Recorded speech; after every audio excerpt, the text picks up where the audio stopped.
What's going on, everybody? Welcome to the very first edition of Friday Night Live with the House of Nerd Show. You know, you guys know me, and we're here joined today by, I gotta say, one of the community's finest peoples that I've had the pleasure of meeting, Mr. Michael Price. MJP, what's going on, my man? Welcome. Good, thanks, man. Yeah, I'm glad to be here, man. When you asked me, I just had to make sure my schedule was clear, and there was no way I was going to turn it down. So I appreciate the invite. I'm happy to be here. I appreciate you coming through and hosting this first of the Friday Night Live events, man. You know, sometimes we can't make it work on Sundays. So every once in a while, you know, we're gonna try to bring you some dope content on Friday night. Some great creators, you know, fabulous members from the community, like my man Michael here. So shout out to everybody for tuning in on this Friday night. You know, not our regular scheduled time and day, but we're excited, man. We're excited, and we're here. We got some amazing creators for you folks. We've got Tom Lintern of Mullet Cop coming on. We've got Adriean Koleric of the upcoming TRAKOVI coming on in just a second as well. So it's something, I want to say something like, would you agree, Mike, like a Scout comic showcase or something like that? Yeah, I'd say that. I'd say that for sure. Yeah. Scouts coming, bringing the heat. And I see we got my man Steve in here nice and early with us from the Team Nerd Herd podcast, doing big things over there. Shout out, Steve. Thank you for coming through. Yes, man. Happy Friday, buddy. Thank you for stopping by. And we got Brubaker's Muse. What it be, what it do, baby. That's what I love to hear. And hey, just a salute to you. Cheers, Mike. What's your poison a choice tonight? Guinness. If it's not whiskey, it's Guinness. I'm not mad. We said, folks, tonight's gonna be an evening of comics, beer, nerd shit, and shenanigans. That's what we do, baby. You know, we like to have fun here, keep it loosey goosey on the House of Nerd Show. You know, so thanks for everybody who's gonna catch this live with us on the replay. And I want to give a reminder, folks. We got an awesome giveaway. Two giveaways for you folks, courtesy of Tom, courtesy of Adrien. First one, folks, to be entered into the giveaway for a copy of the latest Mullet Cop installment, License to Krill. Just type in, we're going to keep it nice and simple for you guys. Just type in, comment in the live chats, Mullet Cop. That's it, baby. That's it. You're entered. And I'm gonna say let's keep it. I probably should have touched base with Tom and Adrien beforehand, but I think it's fair to say let's keep it to U.S. and Canadian residents. Just, you know, we don't want to hit these creators with like the international ship. I've done it before. It's not fun, folks. Fun. But listen, we already got our first here. Look at that. Right. Steve, Mullet Cop, I'm marking it down, man. I'm marking it down. Yeah. So for those who may be international, like the big homie, I see Glenn 2K12 in the house. I got you on the next one, buddy. I got you on the next one. I promise. And right on cue. My main man, Joey, all the way from Japan. What's going on, baby? It's good to see you in the house, Joe. Next one. I'm gonna come up because, you know, Mike, you know, we got a lot of international people. Yeah, a lot. You know, we got Peru, we got Japan, we got UK, all over the place, man. So I'm gonna figure something out for you international folks, man, because you guys have been big, amazing supporters. Glenn, again, thank you so much for coming through, man. I appreciate it. I hope all is well. It's got to be pretty late over there across the pond, I would say. So, you know, Steve, everybody's getting excited here. Okay, and I got you, buddy. Brubaker's mute. I'm marking you down. Okay, I'm marking you down. And folks, we got another one coming up as well too. Like I said, we got one for TRAKOVI. So two opportunities here, folks. Two opportunities. Hey, Amanda Mullet Cop. I'm gonna ask you, how does it feel? It's not 8 a.m. your time anymore. It's a Mm. reasonable 6 p.m. Pacific, if I'm not mistaken. Amanda, thank you so much for coming through. I've got you marked down. I've got you marked down. And it's Juanito. Juanito. Juan, I gotta get you on the next one. I gotta get you on the next one of these, man. For sure. Don't forget to enter, folks. Where'd that comment go? Here we go. Mullet Cop in the live chats to be entered in for a copy of License to Krill. Folks, I read it. It's good stuff. And we're gonna get into that in just a second. I got questions. Oh yeah? Okay. Okay, that's what I want to hear. Glenn is saying it's 2 a.m. Wow. Wow. So appreciate you, staying up with us on the late night. If you got a drink, share a drink with us, man.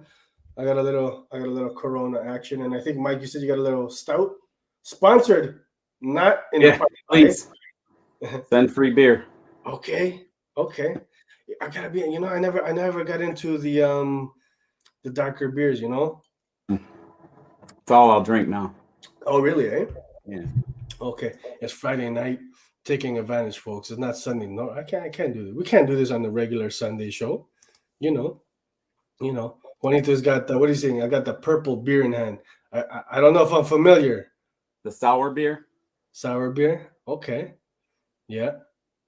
And Glenn's saying he's always up till 5 a.m. Okay. Thank you. Living that past life in the Pacific Northwest. And hold on. Who's that? Who's that? MJ, what does that mean? Me. Oh, MJ. Okay. I thought you was talking about Michael Jordan for a second. Well, we often get confused. We're very similar. Same haircut. Hey, I might be sporting a similar haircut. We're not going to show all that today.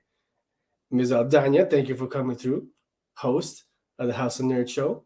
Good to see you in the chats. It feels weird having her in the chats and like, what's going on, man? Yo, if you're available, get in here, bro. What's wrong with you? Okay, Michael's the go to tech. Okay, folks. Okay, so I'm marking down these names. And towards the end of the episode, we'll do the giveaway. Let's get this one down here. Mike, give me a sec here. Boom. Where did that go? Oh, okay. Here's another band. The obligatory. Please, if you're feeling it, smash the like button, subscribe, all that good stuff if you aren't already. You know what I'm saying? Have a little bit of fun with us, man. Here, folks. Our first guest, This has been like I kid you not, years in the making. Excited to bring on Mr. Tom Lintern of Mullet Cop. What's going on, baby? Hey, what's up? Thanks for having me, man. Hey, thanks for joining us, man. Where are you coming to us live from, Tom? Brooklyn, New York. Oh, you're in Brooklyn, eh? Yeah. How about you? Toronto. Oh, Toronto's nice. on the East Coast too. I love Toronto. I haven't been up there in forever, but it's a great city. And you've been up here? Yeah, last time I was there, I was like 21. And it was probably one of the first major cities I went to. Like I grew up in Ohio, and we'd go up to Cleveland and shit. But like in comparison, I mean, I was blown away by Toronto, and I just haven't been out there in forever. And I've moved around a bit. I've lived in Chicago, LA, and now New York. And I still think, Toronto would be a great place to live. I don't know. I work as an illustrator, and I wonder if I don't know if there's if that could have been a possibility for me to be up here, eh? Yeah, I don't know. It's just a thought. I always thought it was a cool spot, though. It's so funny because I just yesterday I was just talking to somebody from New York as well. Okay. and they were here in Toronto on business. And yeah, he's saying he loves it. It's kind of a mix of LA and Toronto in terms of like the scene and the vibe, or excuse me, LA and New York. So I mean, hey, if you have the opportunity to come up here, come on through, man. You know, drinks on me. For sure. I'll remember that, man. Because I don't know anyone up there. Okay, that'd be nice to know. Yeah, be nice. You do now. Welcome to Film Noir, Miss 565. Who's that? Thank you for joining us on this Friday night. You know, shenanigans, comics, all that good stuff.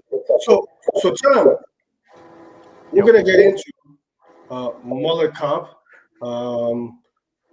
specifically License to Krill, which is just dropped Wednesday. Yeah. That's the funny thing about it is, like, I made Mullet or License to Krill initially as like something to share on Instagram, and because that, like, I wanted to share like almost like a comic strip of like just a kind of a miniature story of Mullet Cop, just to share with some of my followers who haven't necessarily bought the comic or read the comic, just to give them a sense of it. And then I showed it to my editor at Scout, and then he sent it to some of the other guys at Scout, and they're just like, well, let's just make it into a comic. I'm like, dude, it's so small. It's like, it's literally, here, I'll grab it. It's like, this is it. I got you here. It's 5 by 5. I'm gonna zoom you there, Tom. Can we take a look at that? Sorry, the camera's throwing me off. Yeah, but like it's one panel per page, and I've never seen a comic like this, which is cool because it's like, it's novel, but like I was just surprised they wanted to do it. And I have a second one.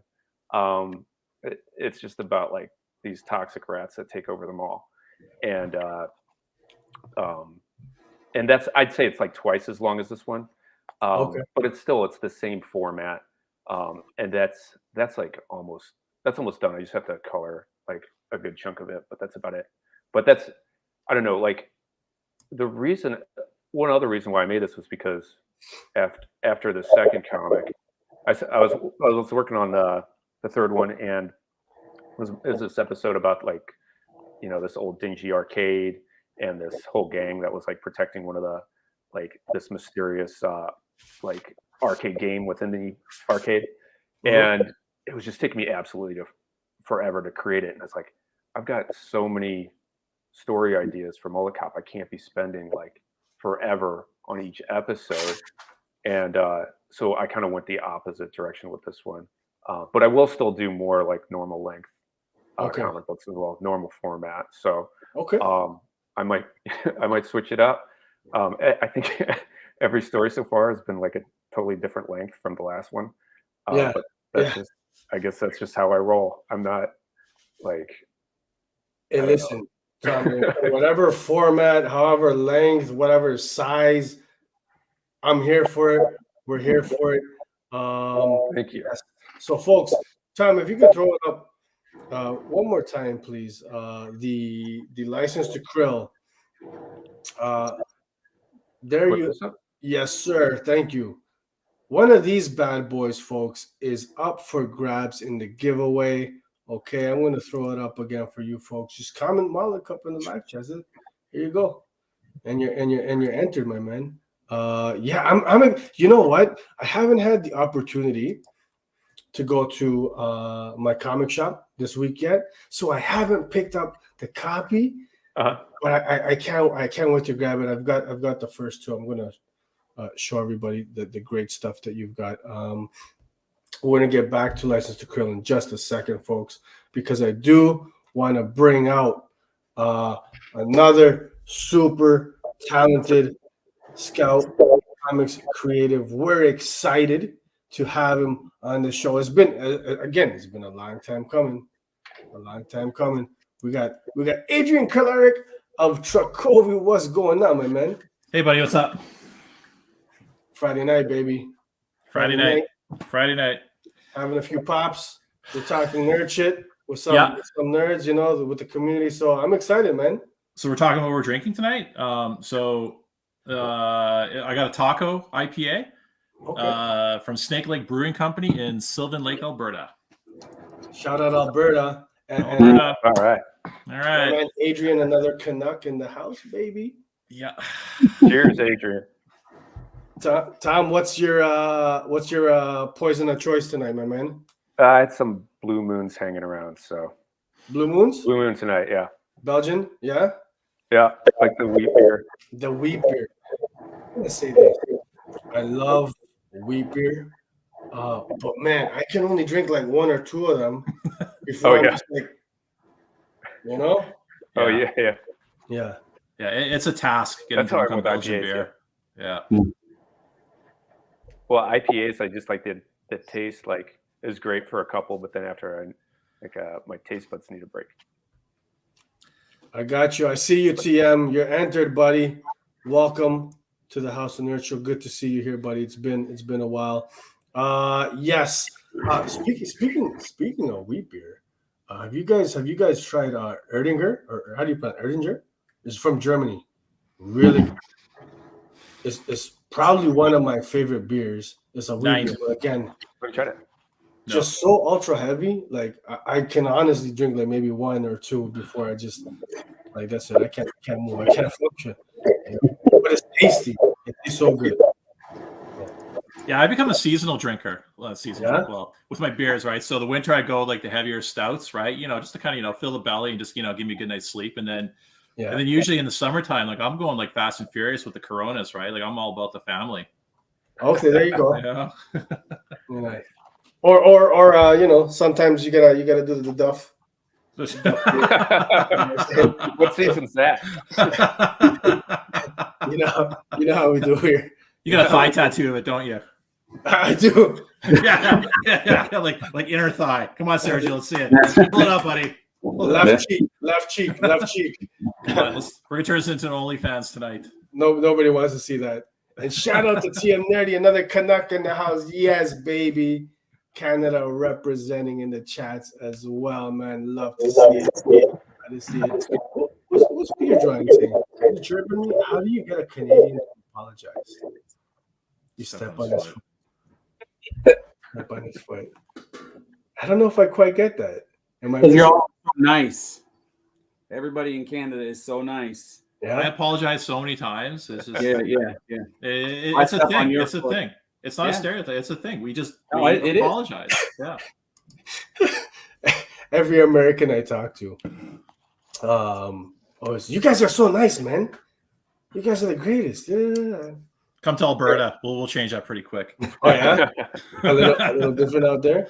Oh my God, we're basically the apologize to anybody. We're like basically the Alabama of Canada, apparently. Oh. From Alabama? Is anyone from Alabama? Let's get that on the table. Okay, I should have asked that first. I thought you were gonna say Texas for a second. No, I can't. No, because Goose, right? So I don't want to I got you. Yeah. So I go straight for Alabama. Okay, my good buddy Juanito's from Alabama's always a safe target. They don't read much there, anyways. They don't care. Right? So they do like pictures. So maybe. I don't know. I'll probably regret this down the road, right? So, but all right. You can send them my way. Cat's out of the bag. Send them to Michael's way. Send them my way. He'll take care of him. Oh fuck! Hey, maybe I'll get banned in Alabama now. That'd be kind of cool, right? I'm kind of hoping. I'm hoping my book gets banned somewhere, right? Like, Florida's the best back then. Oh my gosh! Wow, Florida would be kind of odd, right? Seeing scouts in Florida, so that'd be kind of that'd be complicate things quite a bit. Yeah, muddy the waters. Yeah, we're not trying to say anything. We're Scout is I guess in part I wouldn't say sponsoring tonight, but certainly a showcase of amazing Scout comics talent. So let's be nice to the good folks over at Scout tonight. Yeah. We'll try. You know what? I wanted to revisit this. Juan, I feel like Juan is dropping some knowledge for us. He's saying the word for that beer you said in German, that was based in the 1800s by the famous person Duvunan. Erdinger. I'm gonna have to look that. I'm gonna have to Google that, but I'm gonna take your word for it because you're a smart man. Okay. And I think he's fun. I'm just joking over the beer info. Oh, this guy. There you go. You got me. You got me. You got me. Adriean, you've got an amazing book coming out on Scout Comics. Hit us with the name. Tell us a little bit about what you're cooking here. All right, so it's called TRAKOVI, the Slav with no remorse. And so the log line, which it's a stupid log line, a Slovenian thug taking on light contract work in the city of Edmonton. He basically, the story starts off where he basically blows up a school bus full of kids, and just hilarity ensues from there. And so his world starts to unravel. It turns into a revenge story, family drama. It's oh God, it's hard to explain without giving away a lot, right? Like you'll find like there's been a few reviews this week, which I got to thank a lot of people, including in the chat there, Brubaker's Muse. So he did a review a couple days ago, and then a few more after that. Anyway, so the common reaction is it kind of takes people off guard, right? It surprises people, right? So the first little bit kind of seems a little slapstick or whatever, and it gets like as you get like to issue 3, like I always call issue 3 my empire of the series, and it just gets just sad, tragic, dirty. It's just a really sad family drama that plays out. Okay. Yeah, there you go. And we're gonna get into it with a little bit more depth in just a second, folks. We mentioned at the top we got not one, we got 2 giveaways courtesy of these generous gentlemen here with us. The second being for this bad boy TRAKOVI. So 2 separate giveaways to be entered into the giveaway for an issue number 1 of TRAKOVI when it drops, scheduled to come out July 26th. Please comment TRAKOVI in the live chats. Comment TRAKOVI in the live chats to be entered in the giveaway for that bad. But there you go. There's the reminder. TRAKOVI in the chats, folks. And I'm gonna sign it, and I'm gonna slip in a little sketch that he used in one of the books. Oh shit! Yeah. Okay. Yeah. Nice. There you go. Nice. I'm about to create a couple burner accounts too. I'm trying to get in on that action. Juanito, on my behalf, please, just drop it in the chats there, folks. Okay, yeah. So, folks, again, comment TRAKOVI in the chats. There we go. I see him. They're trickling in. Amanda, I got you. Or even figure drawing. Please come on. Take care of your peoples once in a while. We do these giveaways often. I'd like to win once in a while. Please, enter on my behalf. Somebody. Oh, Edmontonian. We got Edmontonian. Oh, man. Hey, so I want to take this opportunity to thank you both, for putting up these books, man. It's always cool. It's fun. So, I know nobody's obligated to do these things, folks, man. People just do this out of the generosity. So, thank you, Adriean. Thank you, Tom, man. Bet. Yeah, no problem. Mike, I'm gonna have you just move the discourse along just for a second while I get all these names down. If you could, please. Or any one of you can really just actually, I just want to just chime in. So like I kind of joked online that I'm gonna kind of go all fanboy, right? Because like Tom's in the house, right? But yeah, dude, it's just so funny. It's like when I first started the comic, right? And then when I was kind of into it, and then Mullet Cop dropped, I'm like, fucking hell, right? Because it's funny because it's like it's exactly the kind of book that the artwork, everything about it, it reminds me of like growing up in the 80s and the 90s, where it reminds me of like skater art. I don't know if you know Ed Templeton, who does he's got the Toy Machine brand, and so it like instantly hit me right away. And it's like I always refer to it as accessible art. So it's kind of art where it's like it's not like, and it's no disrespect, where it's not like an Alex Ross kind of like hyper realism, Led Zeppelin on a mountain kind of thing, right? But this is like artwork that it's like, man, I can reach this, right? Like you know, like my shit's so goofy enough. I think I could do this, right? It's just very encouraging, I guess, right? To see, you know, just to see that book and to see that Scout was carrying that book too, right? So I felt like, fuck, I got a shot at this. And then to see that it was like basically like you did it, right? It was a one person, you know, like a one person job, right? Which is like, you know, like with me. And whenever I see that, my respect goes like 1,000 times higher, right? Because I know like it's a shitload of work, right? Like to, you know, like to script it, to draw it, and then go through the edits, to letter the goddamn thing, and then, you know, so it's yeah, so it's just funny, like, you know, as soon as Sergio mentioned you're on the show, and he's like, "You want to be on?" I'm like, "Yeah," you know, so yeah, that's great, man. I was going to ask you that. Yeah, I didn't know for sure if you had done like all the artwork and the writing too. So yeah, we're in the same boat. Yeah, and I think, yeah, I remember you reaching out because you were considering showing it to Scout. Yeah, I think I did. I think I might have asked you a question or something, or I don't know. I think I was kind of doing some research or whatever. Yeah, with publishers and stuff. Yeah, that's great. And then I think last time I talked to you, you had this huge workload ahead of you, and I thought it, you know, knowing how long it takes me to do stuff, that like you'd be you know, ready to go in like a couple more years. Yeah, I know. Yeah. That's awesome, man. Congrats. So when's it drop?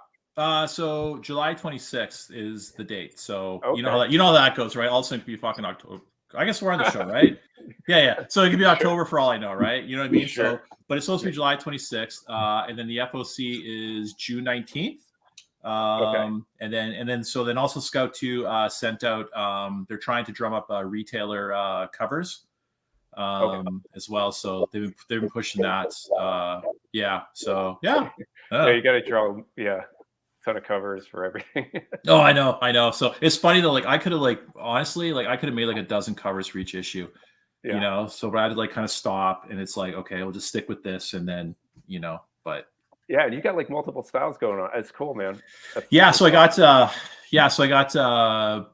my main cover artist and Dave Thomas. So he's in town here. And then Dylan Corbusier, he did the variants. And then also I got Marco Funatali, who did King Jira on Scout. And and then the bottom one there, that's just basically that's just me. I just kind of did a little collage work with Dave's stuff. And then my daughter did 2 variants for issues 4 and 5. Oh really? Oh, that's awesome. Wow. Yeah. Oh, that's pretty cool. I wasn't aware of that. That's sick, man. Yeah, I'm too chicken shit to do a cover, you know. So one day. But that's dope, man. Okay, your whole comic. You're afraid to do a cover. I know, right? Yeah, I know. Kind of weird, right? But yeah, it's like the icing on the cake. That's funny. But super dope. Congrats, man. I mean, but you know how it is, though, right? If a cover sucks, it's like, I'm not gonna buy it. Like I'm a cover whore when I go shopping, right? And I bought so many books just based on the cover alone, right? And you know, the interior could be crap or the story can be shit, but I'll still treasure that book just because, you know, it's got a great cover. Absolutely. Oh, yeah, totally. It's true. Figure drawing a real one. Thank you, buddy. I appreciate that. Oh, good looking. My man. I got you entered 3 times. 3 times.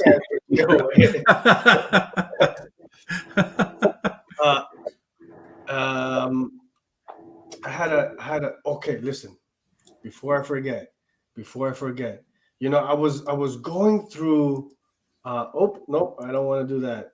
I was going through some just trying to gather images for tonight. The first one being, or I guess to add to Adrian's comment earlier about him being a fan of Mullet Cop. Look what folks, this was accidental, and I just pulled it up like within the last hour. Look what I pulled up.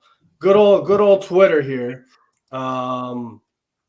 This is back in November 12th, 2021. I don't know if you guys can read that. So I quote Adrian's comment, and this must have been right around the time we first, you know, met on the socials, because this was over 2 years ago. Or this is the month that my Kickstarter finished, actually. Yeah, it was right done, and then this thing dropped. I'm like, fuck. Yeah. So there you go. Date stamps. Date stamps. I Folks. am a fan. I am a Receipts. Awesome. Thanks so much. fan. Exactly, That's Mike. great. The receipts are there. So what's Yeah, honest to Adrian's God, thing?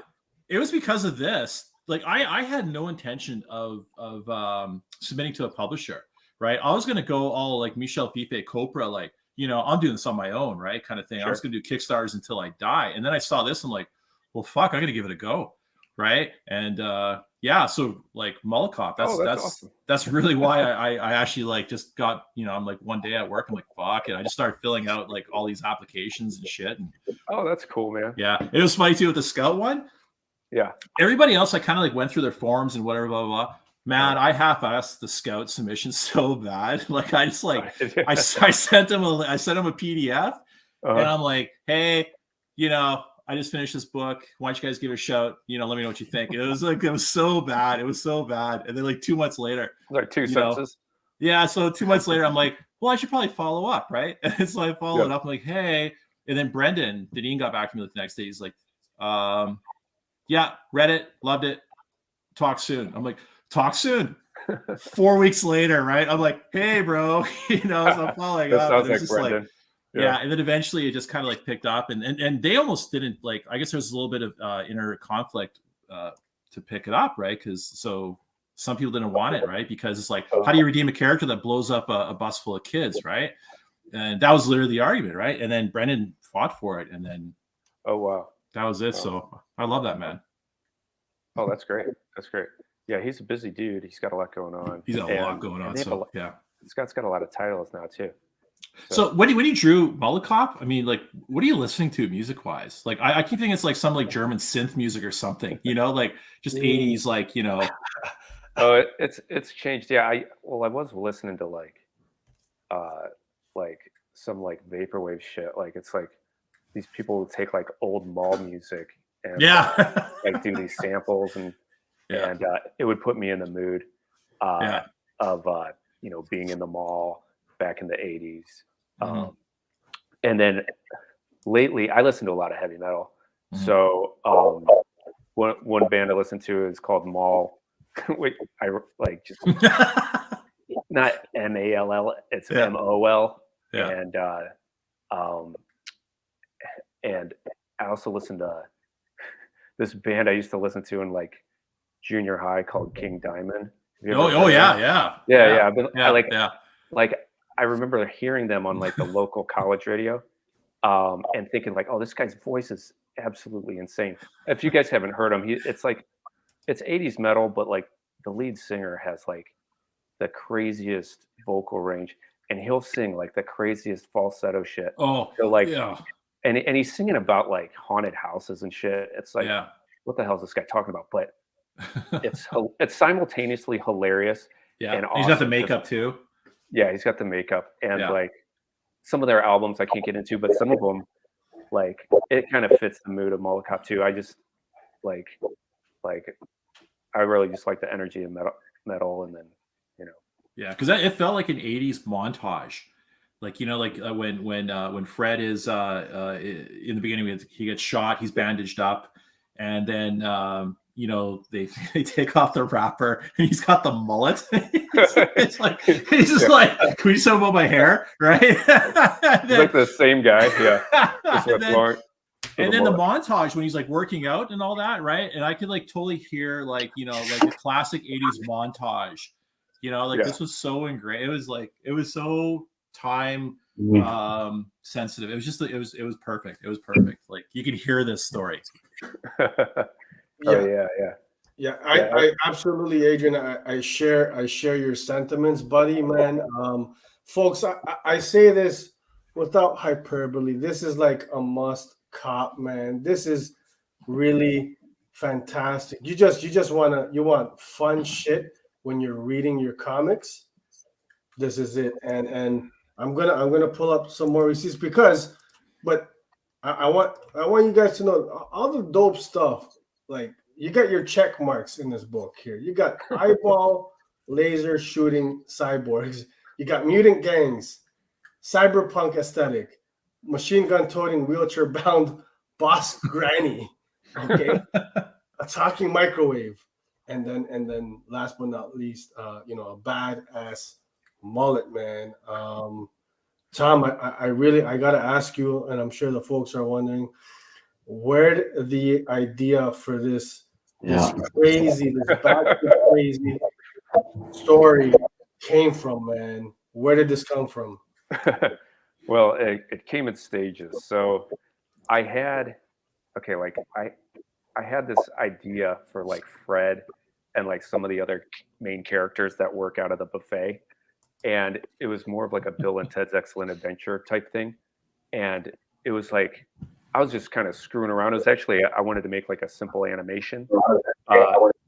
And this was a while ago. And the story just wasn't there. Like there wasn't, I had like some cool components, but there wasn't enough for me to like motivate me to like create like the full story. So it just kind of sat on the back burner for a long time.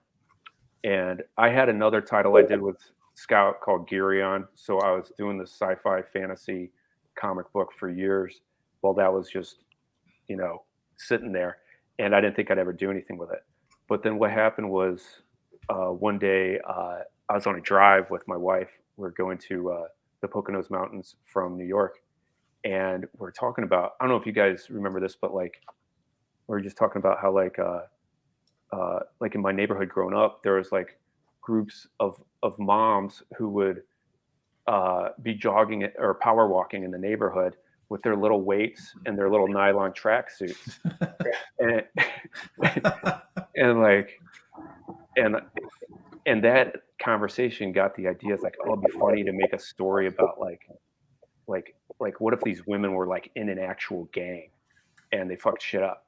And I was like, oh man, that would be hilarious. But okay, what would they do? I was like, oh, maybe they go to the mall and they'd like pickpocket people or something like that. So that was like, I just came up with that idea. Then I started just coming up with more gangs that would be in this mall. But I didn't have a story. So I worked with a colleague on like developing like, we were going to launch like a card game, and then he knew a programmer. We started working on this real simple like mobile game. And as I was developing that, like I was getting more and more ideas for like what Mullet Cop ended up being. And I think what I did is I just kept researching like old 80s shows and stuff like that. And eventually like I came across like, I was watching like Airwolf and Knight Rider and stuff like that. And I think, and then I was like, I had all these previous characters that were working in this buffet. I was like, okay, they could be in the food court. So it all just kind of came together. Then that gave me enough like ammo to create the first script for issue 1. And it was, so it's kind of a lot of layers, that because there's a lot of stuff going on there. I didn't just like come up with this like, hey, let's have an undercover mall cop who works in the food court and fights crime. Like that it's hard to just go straight there.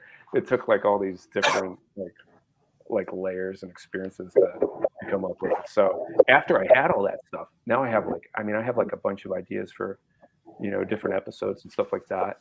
And the funny thing is like, you go back, you watch some of these 80s shows, and a lot of they hit on a lot of the same themes. So a lot of them are kind of predictable, and the pacing was slower. So like sometimes watching these shows, they feel a little slow, but they're still like awesome, like just nuggets of like really cool shit that you don't see in shows today. And I think I'm trying to take some of that and like almost like, of course it's coming from more, a modern day perspective. So that's kind of what I'm doing. So some of the shit might be super predictable that I do in a plot, but then I spin it in a way, or I make it so, I don't know. So you got that comedic element, so you can like make it super cheesy and get creative and do something unexpected. Yeah. But it's cheesy and it's cheesy in such a great way. you know, so it sounds like you pulled from a lot of different elements or ideas to come together for Mullet Cop, and I think you know that's probably what makes this for me one of the most original kind of stories that I've read. I haven't read anything like this. You know, Michael, Awesome. yeah, you're agreeing, bud? Yeah, no, totally. In fact, one of my questions I was going to ask you. Well, first I was going to ask you, you know, where did you come up with this concept, which you kind of just covered all that. And the second thing I was going to ask is if you knew my cousin Greg, because I'm pretty sure you just. I'm related to Mullet. Oh, is he Fred? He's actually he's only got one eye and he's in jail now. Wow. Maybe I'll have to include him in a. I was gonna say, write it down. Well, I got cousin Greg's my one-eyed brother. Yeah, he wrote my sister a letter from prison, telling him that the government was after him. Because he knew where Hoffa's body was buried, and he actually drew my sister a map to where the body was. And I have copies of these things because I want to frame them and hang them up somewhere or something. But yeah, cousin Greg is he's a plethora of knowledge. He'd be perfect base for a comic. Who's stealing this? Me or you, Tom? I don't know. Let's call dibs yours, on this. Fucking cousin Greg. Holy fuck! I'll make him a title. Yeah. Dude, that's hilarious. Yeah, he went to jail with both eyes. Oh, shit. Yeah. Oh, fucking hell. That's crazy, awesome, man. Oh man. I was gonna do a episode with like Fred having a doppelganger, but he's like evil, and he's gonna have like a goatee and shit. Maybe he should be missing an eye too, and have like lots of conspiracy theories. That's awesome. Wow. I love that idea. I feel like we have to get a Fred doppelganger with the goatee now. Like it needs to happen now. Right, the whole Star Trek thing, hey? Yeah. Oh, well, Knight Rider did it too. There's one of like Carr, like an evil Michael Knight and Carr. Yeah. Carr, yeah, Karr. Fucking hell. Yeah. Yes. Wasn't it the only difference that had like a white stripe or something? I think. And they might have been using the same car. Yeah, it was the same car, but they just had some pinstriping. Yeah. They're brilliant. They saved thousands of dollars. Did you know? You know what? I just found out recently that the voice of Kit was the guy who played Higgins on Magnum PI, the butler or whatever. Hear that? Yeah. Oh yeah. I was like, fuck. Yeah. I had no idea. So yeah. There you go. Oh, that's crazy.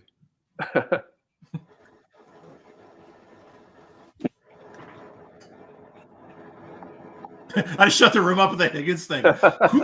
Who the fuck's Higgins? I remember Higgins. I haven't watched Magnum PI in a while. Yeah. Oh fuck. Right. Someone's probably thinking like the Magnum PI reboot that's going on right now, right? So that's probably what it is. They're like Higgins. Is there Higgins on? I haven't even watched the reboot. I haven't watched it, but there's a Higgins. Oh, is it? Okay. Yeah, there's a Higgins, but it's not the same. Yeah, I would guess so. Yeah. So. Whew. I think we lost Sergio. Oh, sorry. I had my mic off. I try not to watch any of these reboots. I mean, I just find them just brutal. I mean, I can't do remakes, reboots. Fucking. You know what? Actually, no. Sorry. The only remake I've liked is the Footloose remake. Stop. Fuck you. I'm telling you right now. I actually like the Footloose remake. It's the fucking weirdest thing. I don't know what it is. I'm like, yeah, I'm down with this. Yeah, I'm down with it. So I liked the Hawaii 5-0 on TV. I thought that was pretty good. Yeah, I couldn't. I like that. I can't do TV remakes. You know what I mean? Yeah. It's like they're doing like a True Lies show. Oh, I'm like, oh fuck, really? Do we need that? Yeah, it's like, no, we don't need that. Yeah. See, that's why Mullet Cop is so brilliant, because it's obvious everybody else is running out of ideas. So hey, you got option, didn't you? Yeah. Well, we're in the. Congratulations. We got I'm working with a writer and director, and we put together like a treatment and we wrote like a like a treatment of like what the first episode would be. So they're pitching it right now. So what's going on. Okay, so you're not in limousines and cocaine habit yet. Okay. Soon though. We all want to be there. We all want to be there. Right. Do you know how many people I promised that if TRAKOVI ever gets made into a movie, how many people we're gonna do blow in a limousine? Right? I got like maybe a dozen guys now that I just like promised to. Right? So I'm like, shit. So. That's awesome. And I don't have a habit. Oh my god. I'm in for the yayo. You're all invited. You're all invited to the limo. Yeah. No, that's cool. I mean, I think it would be great to see an animated series from Mullet Cop. I think definitely something. And I think we had a question from Juan. He's saying I'm thinking that if Mullet Cop ever is a show, I can hear like Boomhauer's voice for Mullet Cop. Any kind of like fan casting or any kind of dream casting you would have for Fred or some of the characters? It's a good question because like I see him as kind of like a cross between like Napoleon Dynamite and like what's his face from Eastbound and Down. Danny McBride. Yeah, Danny McBride. Oh fuck, that's a totally Danny McBride moment. Yeah, that's yeah. Like in Eastbound and Down, he's like a dick, and he's so Fred's a little bit more aloof, but yeah, Danny McBride was like a huge inspiration, obviously. I pulled up those receipts again because I did get like Eastbound and Down meets like Paul Blart vibes from the first issue, which I think is fantastic. You kind of work into this crazy way. Yeah. Sometimes like Fred will have, I guess like some smart ass remark like Danny McBride would, but other times he's just totally aloof, and just kind of just out there. Like he's out to lunch. He's got a 1,000-yard stare. Like, oh, I love his facial expressions. Yes. But it's just like, oh, fucking brilliant, right? Makes it easy to draw too, right? Just like one expression, right? There it is. I love the crystal clear blue eyes too. Eh? Yeah. I love it. He's got this vacant stare that you don't know what exactly, if anything, is going on. It's the best, man. Just tumbleweeds going on. Yeah. Poor fucking Trip Man, by the way. Kind of felt sorry for him at the end. I don't know why. Yeah. The folks are loving the Danny McBride there. Yeah, I feel like if ever live action, I mean, it's got to be Danny McBride, or even just animating. He can, yeah, for sure. Oh, animated. Yeah, this has to be animated. Yeah, absolutely. Yeah, I agree. Yeah. Question for you, like with the actually, one thing I like too is like how you're really like, really dedicated to the color palette throughout. Yeah. You know what I mean? Like the turquoise, the purples, the pinks. Like basically, like you got like an 80s mother's tracksuit kind of happening, right? A little K-way, right? And it's just like so what? Obviously, like were you trying to like you're going for the 80s vibe, obviously, right? But like were you like I don't know, like to stick like with like that color palette, like was that hard, like to kind of like be that focused on that, like colors like something like I think with time you just get like more like color theory and whatnot. Like I think with my day job and stuff, like I'm always painting and stuff. So like I just kind of experiment and I know what I'm going for.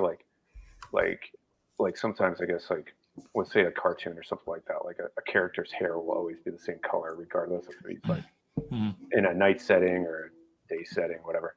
And with Photoshop and stuff too, it's like I can kind of get those,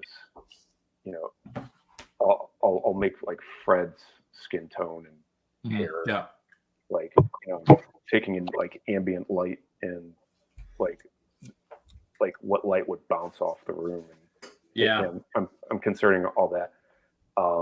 so it's always different.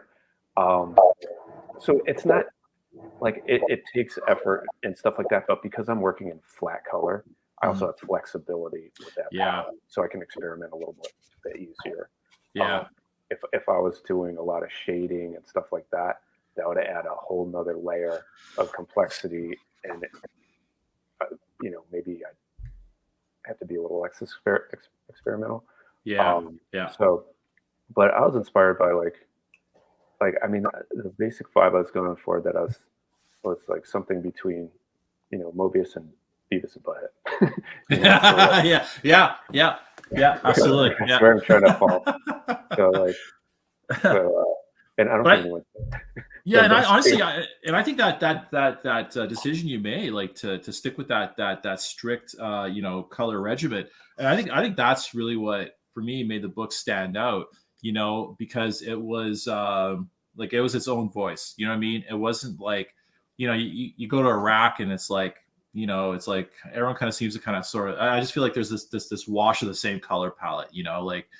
Where this it's more stylized, it's more individual expression, and it's just something different, you know what I mean? And really that's really what drew me in. First thing was the colors, right? I just love the I just loved it. Like I said, it was different, and I love flat colors, which is funny because I have no flat colors in my book, right? I have a little bit, and it's like every now and then I'm like, I should just go flat colors. I'm like, fuck, I can't do it, right? Then I just and I start shading, and it's a whole rabbit thing, right? I eventually want to do a flat color book, but I won't. But I want to, but I won't. And but yeah, no, I just like I said, I just loved every page was just like I would have it as a poster up in my room, kind of thing, Yeah. Awesome. Thanks, man. Yeah. Yeah, you're getting like these interesting textures, and like there's like it's almost like interesting to see like these illustrations, but then like I don't know if you're getting like photographic textures as well as like there's almost like some like graffiti style artwork. It all works really well together. The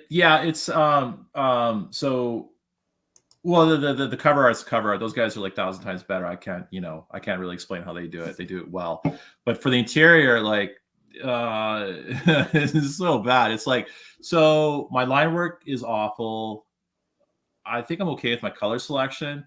And then the shading and the splatter, like I got this like brush, like a pre-brush for like coffee stains, and I got splatter, and then I just like, this is how I actually draw by hand as well. So I was just trying to like figure out how to do it digitally. And so if you ever pull like my old stuff, like I basically draw like this in person, right? And all the splatter and the graffiti, line work and all that, honest to God, it's to hide my awful line work. That's really number one job of all that shit. So yeah, I'm not gonna be doing any black and white books. I'll tell you that right now. Not gonna happen. You're drawn in Photoshop? Mm-hmm. Yeah, all in Photoshop. Okay. It's funny, when I first started, so I drew everything just basically on just photocopy paper, just scribbles, right? So I draw one character on one sheet, one character on another sheet, and I scan it and I move it around on the screen, right? Almost like a collage, right? And I piece it together that way. And eventually, by the time I hit issue 3, I just started drawing everything right off my tablet, and just I haven't touched paper the last little bit. Yeah. Yeah. Well, it's kind of interesting when you get these different effects. If you're doing it like if you're scanning some stuff, some of it's digital. Like I used to work that way. I used to scan some stuff. These days, I am just totally digital. Yeah. And I do like that quality of, I don't know. For me, it's just it's a time thing. I'm just. You know what? And it's sped up a lot more, really. Like 3, 4, and 5 was like an absolute blur. Drawing compared to 1 and 2. Like 1 was a fucking grind, right? Because I was just like, I had so many questions, and I like setting up my files and all that, right?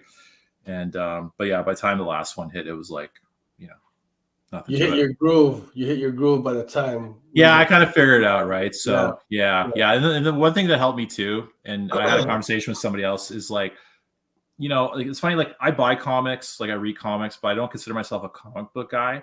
Mm-hmm. Like I don't want to talk about X-Men lore because I haven't a fucking clue, right? I can talk about a few things, but I don't know what happened issue 123, who jerked off in the bathroom kind of thing. I don't know, right? So I, it's like, but all my influences were basically like mostly people outside of comics, right? Like Ed Templeton with Toy Machine, so I didn't feel any restraints. I didn't feel like I had to like draw the Marvel way, I guess, you know what I mean? So I kind of came at it like basically as an artist, right? Which is what I was doing for the past like 20 years, right? Doing artwork. I did street art for a couple of years, kind of thing.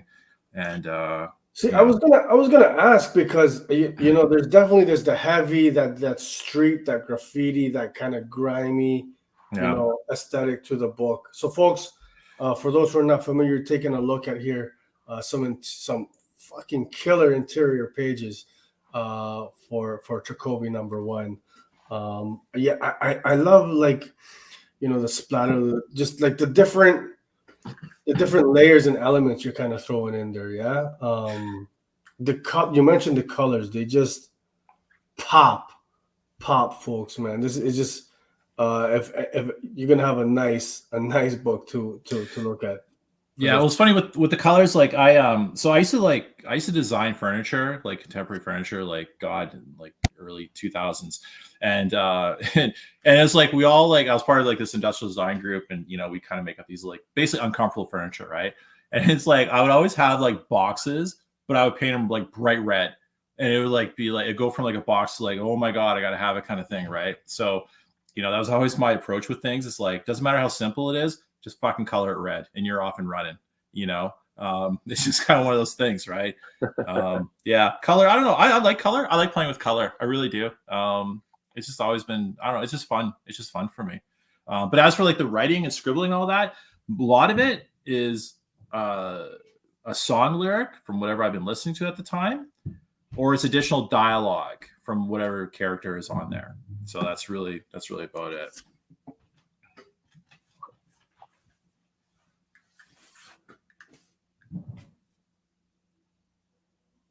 Do I go? Do I keep going? So in closing, no. Wait. Were you muted again, Serge? Oh, you there, Serge? There you go. Thank you, MJ. All right. That's what I do.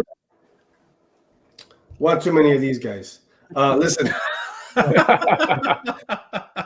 coming off a 15-hour overnight shoot, so I'm man. Do you want to go take a nap? Come back in about 40, and then just close it up. I tried. Man. I can't take the afternoon naps. It's so difficult. Go to sleep on camera. Just do it, buddy. Put your head down for a bit. We got this. God. Don't worry about it. We're all good. Issue 1 of TRAKOVI has all these super cool Easter eggs. One that happens to be up on screen right now. It's the little touches. You've got the breaking news there. It's for those Canadians who are watching. It's the CBC, or what I suspect the CBC font, right? For the breaking.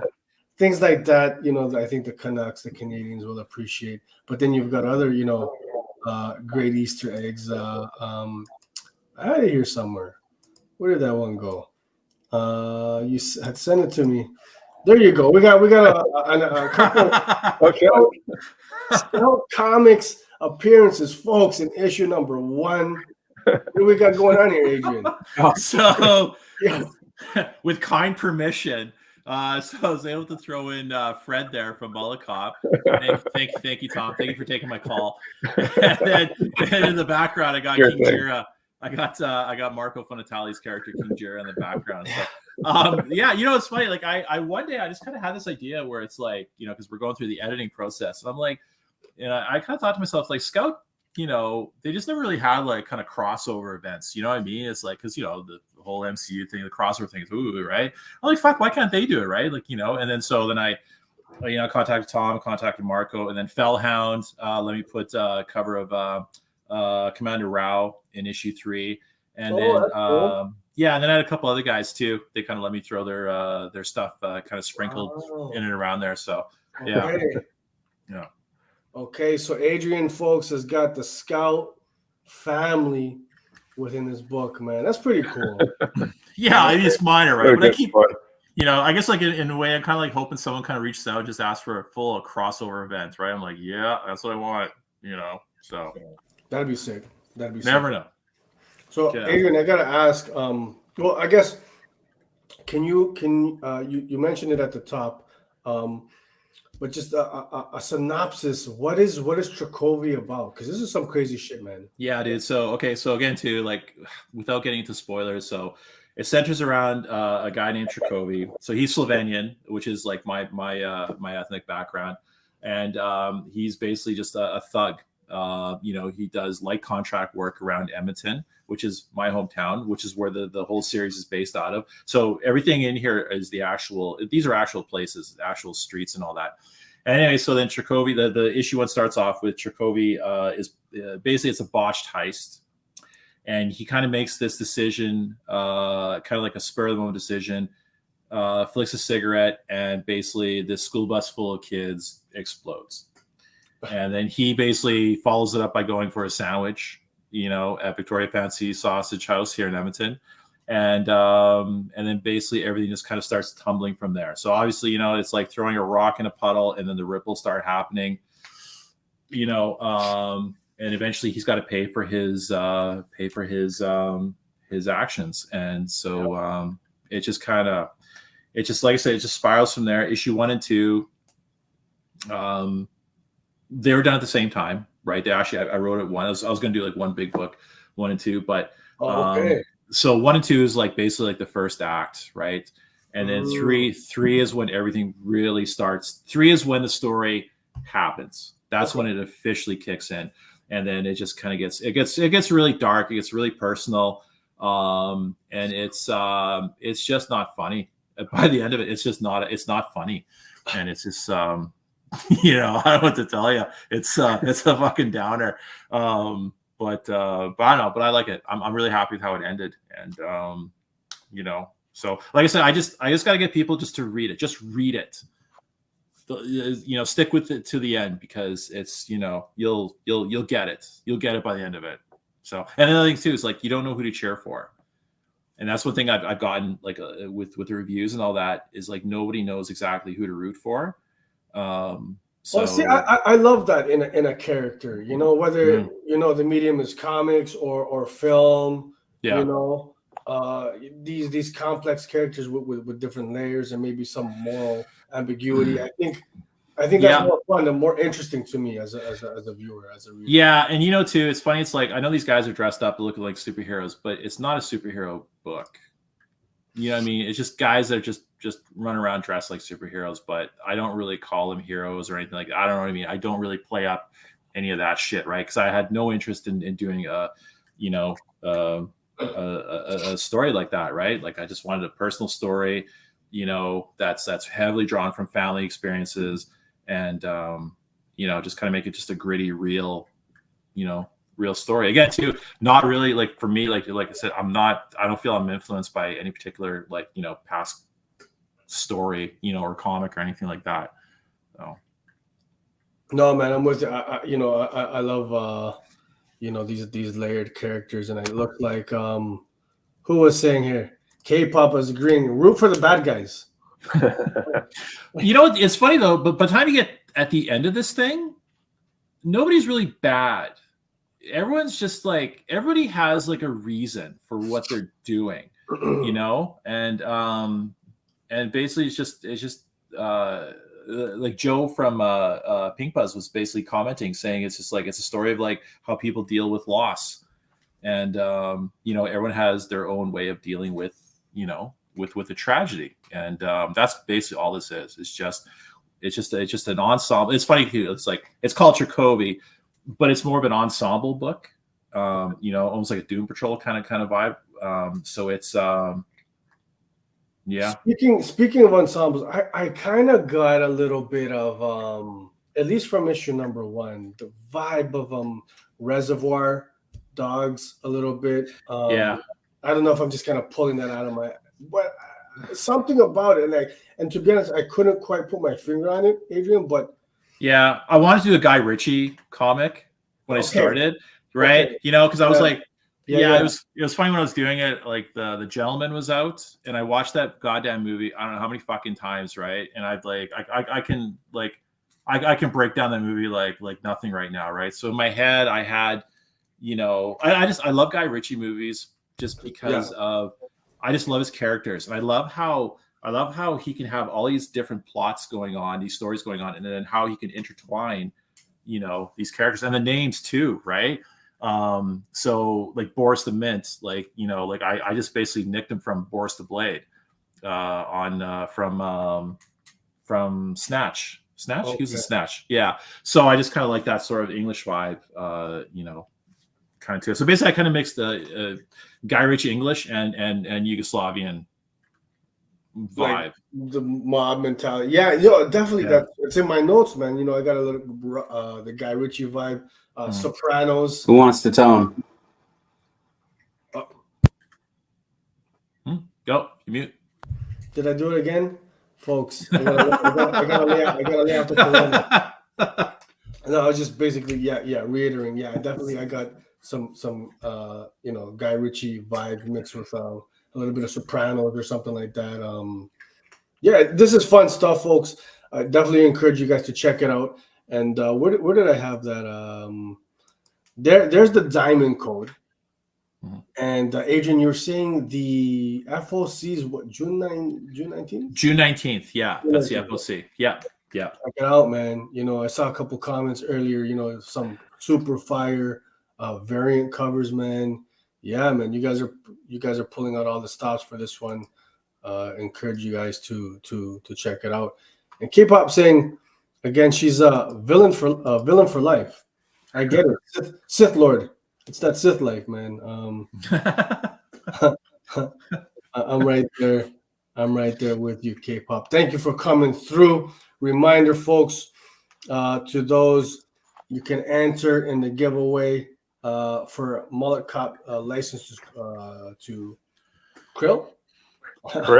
To Krill, or another opportunity for TRAKOVI. You know, all you got to do is comment in the chats, man, and we're gonna do that towards the end of the show. I had a couple notes here. Folks, I'm not gonna get into spoilers or anything like that at all for TRAKOVI because it hasn't come out yet. But issue number 1, wow, ends on a bang, man. To say the least, I think you guys are gonna get a maybe even, you know, your jaws are on the floor or something like that, man. It's crazy. From issue 1, Adrian, did you kind of know where this story was going, where it's headed, or no, not at all? Yeah, absolutely not. No. So I had 1 and 2, and then I thought I was going to just make up something glorious afterwards, you know, for the next Kickstarter. And then so anyway, so then Scout happened, and then so I had Andrea Molinari was my editor, and so we went through 1 and 2, cleaned it up, right? I didn't realize, you know, how shitty it was at you know, punctuation, but anyway, so clean that up, and then once that was done, then he goes, okay, where are we going from here, right? Because it's funny, because when they ask you, like when they send the contract and all that, they ask you, how many issues do you want to do? I'm like, 5. I had no fucking clue what I was going to do for this. He's like 5, right? You know, because that's the good number to flush out a story, right? But anyway, so I was like, I committed on the spot. So anyway, so Andrea, he phones me. We had this conversation. He goes, okay, where are we going from here? And then I said to him, like, well, you know, it's gonna be this whole multiverse thing. You know, there's gonna be like all these Pastor Jims, and you know, and he's gonna be TRAKOVI's dad and all this and blah blah. And he's like, no, we should try something else. And then so he shut that down. And I'm not gonna lie, I made that up on the spot too with him, right? And anyway, so he then goes, he's like, well, you have a moment in the rehab scene where TRAKOVI makes a comment, and he goes, that comment is the Chekhov's gun. And I was like, fuck, right? And I just like, it just like absolutely exploded like in my head, because he just he gave that one little nugget, and that one little nugget then just turned into, like I said, this big family drama that just unfolded, right? And I was able to just like it. I'm telling you, man, like those scripts came out so fast, like incredibly fast. And then as soon as I handed in 3 to him, he's like, yeah, okay, we're good. And then it came to a point where like he seemed interested, you know, where the story was going. Like he was hooked, right? You know, because every book ends with a cliffhanger. I used to like watch soap operas as a kid, right? Like One Life to Live, General Hospital, right? And I always like the cliffhangers at the end, right? Mm-hmm. You know, and so every book for me has to have like something that just makes you want, you know, to just like get to the next issue. And anyway, so he gives me that nugget, and it just went somewhere completely I did not expect, somewhere personal, you know, borderline embarrassing, right? I had a family member look at one of the panels, and she was absolutely livid. She was so livid. You know, this is someone I don't really talk to that much, right, anymore at all. And she thought it was about her, and she was just like, you know, like she was very angry, right? And so I'm like, I fucking got it. I got it, right? You know, I just like, you know, this story is gonna fly, right? So hey, but I think that's what you want to do, right? You want to get that reaction, right? That visceral reaction from folk. And I think that's when you know you've got probably some on your hands, right? You know? Yeah. Well, one thing I'm kind of learning too is like, it's funny. I follow this like screenwriting Instagram accounts, and they have quotes from screenwriters and movie makers. And so Tarantino had one where it's saying like, write a story that's almost embarrassing to tell. And so that's really stuck with me now. So now it's like I find like, you know, I got a book that I'm working on now with lesser known comics, and it's a personal story. Like it's a personal story, right? It's about dad issues and all that. And you know, and it's funny, I was talking with Mark from Lesser Known. I was giving him the pitch. He's like, yeah, that's good. I got dad issues too. This is perfect, right? So he was all like, you know, this is great, right? But yeah, it's just funny. Like I feel like I'm just kind of this is just, you know how like you can just tell with some writers, right? Like Noel Baumbach or whatever. You can tell with their movies that they have a particular theme, right? Like Wes Anderson, right? It's always about like a abandonment issues, right, with a parent or something like that, right? And so I think I'm kind of finding that you know, that stream of storytelling, you know, that I like to tell, right? So I'm not going to write anything like, you know, nothing, you know, no elves or, you know, in a forest kind of bullshit like that. That doesn't interest me, right? Like, you know, if I do a book with a fucking wizard, just shoot me in the fucking head. I got no interest in drawing wizards. I don't care. I don't care about fantasy stuff. You're not gonna see any pointy ears. I don't care, you know. So though I did like Lord of the Rings though. So anyway, but, you know, anyway, just that one. I just wanted to put it on the record, okay? Yeah. Hey, so you and me both. I'm not a fantasy guy, but Lord of the Rings is one of the few. I can't do it, man. I don't know what it is. I can't do the dialogue. I can't do the whole. You know, can't do it. I'm right there with you, buddy. Yeah, I got a couple questions for you guys. Just I want to, you know, try to figure out what kind of nerds we're dealing with, and for those who are watching, you know, either live or on the replay, you know, feel free to drop your answers. I want to know, you know, where the people are at. You know, what are you guys thinking? You know, nothing too crazy. Goonies or Stranger Things, guys? Goonies. Yeah, Goonies. Fuck off, Goonies. Stranger Things. Like that, Adrian. Goonies, fuck off. It's Goonies. 100%. Well, I mean, listen, like I love Stranger Things, right?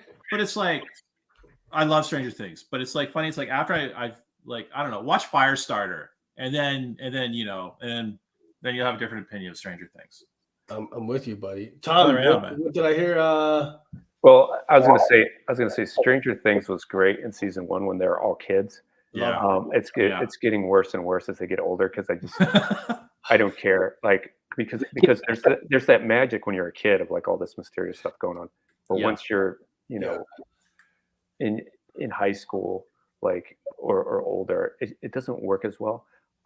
Just in my opinion, Goonies is classic, and I mean everything I'm doing is 80s stuff, so I'm definitely it's timeless. You know what? Stranger Things, they gotta start killing some fucking kids, man. They gotta start killing that cast off. I'm telling you right now, flakes, baby. Raise the flakes. I'm telling you right now, man. It's like that one kid. The Will has got to go. Will's got. They all gotta go. They all gotta go. They all gotta be put in the fucking bus and lit on fire, right? I'm just like, I don't know what it is, man. It's like I'm all about killing kids and stories. Yeah. Let's do it. You know what, Tom? To your point, season 1 of Stranger Things was lightning in a bottle. It's that magic, you know. It really had this kind of Spielberg-esque kind, you know, the child of this group of kids, you know, like the timeless classic stuff.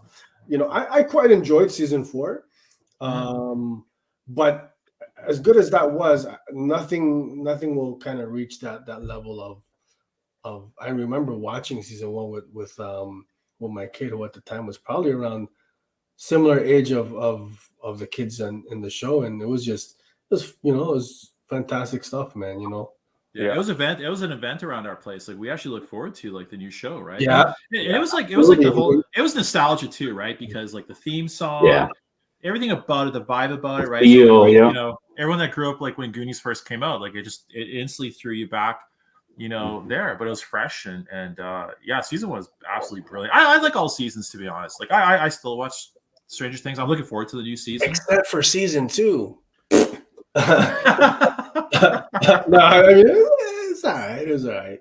It's hard though, right? I mean, it's like a follow-up is hard. Like when you have a monster debut like that, it's like, you know, it's to have like a follow-up that's even more successful than the debut. Like that's like, you know, that's absolutely rare, right? You know, you start talking about movie sequels, you know what I mean? Like you know, Godfather 2 or Empire, you know, or the Footloose remake. You know what I mean? You just gotta, you know, you just gotta. Had to sneak that in. You're not gonna sneak that one past. You better cut those shenanigans up right now, buddy. And listen, K-pop, I'm with you. Goonies never die. I love it. I'm leaving this coming up. We got Scout royalty in the house. Yeah, Andrea. Hey, do we? Yeah. We got? Oh, look at that. What's going on? What is going on? Okay. Hey, listen. We said it at the top of the hour. You know, it's something like of a Scout Comics showcase. 2 fantastic, amazing, super talented creatives. You know, with books currently out on or upcoming on Scout. Tom Lintern of Mullet Cop, and of course Adriean Koleric of TRAKOVI. Folks, you're tuning in. You're watching Scout. It's happening right now. It's happening. They got some great content, man. Thank you, Andrea, for stopping by, man. Yeah. Did we get Michael your answer regarding the Goonies or Stranger Things? Goonies. Yeah. Right. Goonies. He fucking knows, right? Yeah. And I love Stranger Things too. I mean, I do too. Yeah. Like I love the like I said, the intro song. There are times I'm at work, I'm like, I can play the fucking intro song, right? It's like, how great is that, man? Oh my god, I love it. Yeah. Goonies. I mean, for anyone, I mean, I can't speak of everyone's age in this group here, but anyone my age, Goonies was it, man. You wanted to be a Goonie. You wanted that. That was Goonies for life, man. Yeah, absolutely. Yeah, absolutely. You know, one thing I love about Goonies too, there's that story where in the movie, like when the kids eventually kind of get to that lagoon or whatever, and they first see the One-Eyed Willie's ship, their reaction, that was actually their genuine reaction of seeing this ship for the very first time. Yeah. Right. So Spielberg, I guess, hid it from the cast, and then that was their reveal. Right. So that's brilliant. I always love that. I always love that story. And, you know, and then the Fratellis, you know, what just a classic, an absolute classic. Right. Yeah. Cyndi Lauper. I mean, you know, that whole cast is, the kids were hilarious. The whole thing's just. I'm so glad that, and there was always talk about a sequel, you know, with it, whatever. I'm so glad that they just left it. You know what I mean? So yeah, I just hope they just never, you know, that's why I'm, you know, like, redo it. Like with Lost Boys, right? You know, Lost Boys, they did a sequel, you know, a few years ago with one of Donald Sutherland's sons, and it was fucking terrible. Hold on. There's a Lost Boys sequel. There's a Lost Boys sequel. I haven't heard of this, man. Corey Feldman's in it. The Frog Brothers are in it, and so the one Frog brother, not Corey Feldman, but the other guy is a vampire. And so it kind of sort of deals with it. It's so awful. Why would they do that? I don't know. You know, it's funny. Like we've had Lost Boys is on every weekend, it seems, right? Yeah. And it's funny every time I go to my wife, I'm like, you know what? Pound for pound, this is like the best vampire movie ever. You know, it's just like, and I love vampire movies. I love the whole genre and all that. You know, like even like the old Christopher Lee ones in the 70s and all that. The Coppola's, Bram Stoker's Dracula. I love that. But man, it's like The Lost Boys was just such such an original, unique, stylistic, vampire movie. It was perfect. It was perfect for me. Clearly, two gentlemen of four, I should say, with refined taste. Yeah, I mean, yeah, The Lost Boys is up there was one of my all-time favorites. What is it about these 80s? I don't know. To me, it's undefeated. You know what? 80s was it was like it was a quilt where it's like anything goes. You know what I mean? It's like, you go from like fucking RoboCop, right? RoboCop shooting some guy in the dick to like, I don't know, fucking like some Woody Allen movie that came out that same year. It was just like we hadn't seen it all yet. I feel like. Yeah, that's right. Right. And too, everything was there was no social media, right? So, things you didn't know about things until like weeks leading up to it, right? You might see a little photo, you might see a poster, the trailer, and that's about it, right? So there's no, it was like this whole element of surprise, right? And everything was in the theater, Hollywood was looking for original ideas back then too. Yeah. Right now they only want like just a rehash, would right? you guys agree that's or what's missing right now? Like, in I guess a lot of media people in say that general. there's just no originality. Yeah. I find though too. I find like in terms of like originality, I start hitting up like foreign productions, and Netflix has like they actually have like some pretty decent foreign content, right? Like the last show I loved was 𝐬𝐿 from there's a German production, and about some West or East German spy who is like framed for a murder, and then it ends up being like this whole revenge story, and it was fucking bonkers. The actress was brilliant in it. Folks, we're going to interrupt the regular programming just to, if you haven't already, watch 𝐂𝐨𝐿.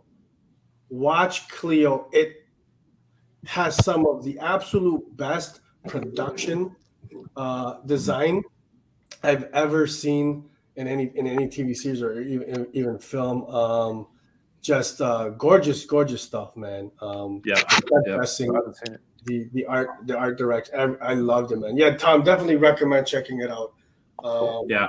I've had dreams of like contacting the production company and try to sell in my book, right? And it's funny. I make jokes online. I hope a Bulgarian company buys TRAKOVI and makes a foreign version of it, right? I'm fucking being serious. Like, I want to see like fucking Albanian production company make this into a movie, right, with subtitles and just like actors that can hardly act, but like they're I want that. But now that you're saying it, absolutely makes sense because the color photography. I mean, it's just so bright, it pops, and there's a lot going on in every set design, in every scene, man. Her tracksuit, visually, it's an absolute treat to watch. Yeah. Check it out, folks. 𝐂𝐨𝐿, I guarantee you're gonna have a good time with that. I want to keep it moving a little bit. Blade Runner or BR 2049? Which one you guys going with? Folks at home, let me know too. I haven't seen the second one. Well, I've saw bits of the second one. Is it weird to say Blade Runner is kind of boring? Can I keep it 100 with you? Can I keep it 100 with you, Adrian? I enjoy Blade Runner now, but I've come to appreciate it. The first couple of times, it was a little bit, it didn't initially just grab me. The original Blade Runner, it's a slow burn, which is, might seem a little that could be a hot take, but yeah, I don't know. Yeah. Versus BR 2049, just immediately, what a gorgeous film. I love the soundtrack, I love the score, I love the cinematography, everything. Yeah. Yeah, I don't. What do you think, Tom? Where are you on Blade Runner? For me, like Sid Mead's work with like the concept art, I mean, it's so influential to like that influence like reached so far with so many things. So visually, like, I mean, the second one can't surpass it in that sense. Because you wouldn't expect it to, but I mean, I haven't seen the second one. I think I kind of see where you're coming from. It's not like this crazy action film. I think it has, I don't know, it has a lot to offer, but like, if you're looking for like an action, fast-paced movie, that's not it. But I think from a visual standpoint, that's probably, where I love it. Yeah, I think problem too with Blade Runner. I know for me, around the time that it came out, man, 80s, we were so spoiled with action movies. So, obviously Harrison Ford, you knew him, as Han Solo and all that. And then, but you got to understand the landscape of the 80s in terms of action. So you had your Schwarzenegger side, you had your Stallone, right?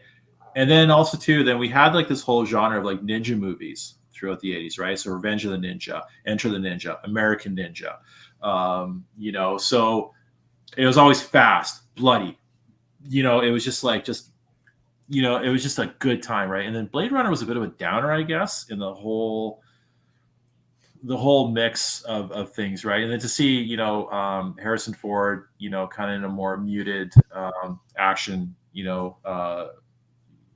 kind of role. So that kind of threw me off as well. Does 2049 get hate? I didn't realize. I thought it was like pretty much.